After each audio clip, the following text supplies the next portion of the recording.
All right, so as I finish CIS 110, I have a few things to talk about in my final review of the class. So I really enjoyed this class, actually.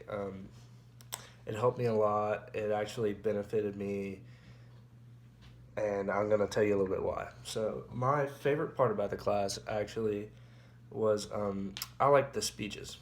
My favorite part, we gave three speeches: the self introduction speech, the demonstration speech, and then the informative speech. And that was my favorite part. I loved giving speeches. I loved watching other people's speeches, learning about topics that they wanted to talk about, and that was really my favorite part of the class. What was the biggest challenge? Um, I'm gonna say my biggest challenge was the very big paper we had to write. I never wrote a 5-page paper with that much importance on it in high school. The longest paper I had to write was maybe 2 pages. So that was probably my biggest challenge, but I think I did pretty well on it. Um, what can future students in CIS 110 do better?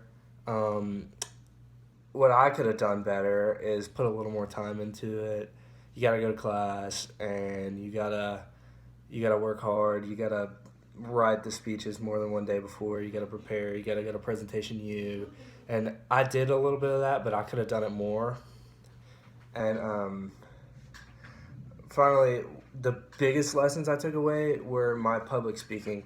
So I learned a lot about public speaking, how to speak in front of a crowd, how to give a speech, and actually, at the beginning of this class, about halfway through the class, I had to give a speech for my fraternity for a position, and I ended up getting it because I used tips taught to me in CIS 110 in that speech, and that got me the position, and it got me a good, so that position looks good on a resume, and I really thank that to CIS 110 because it really developed my public speaking and it helped me get the position.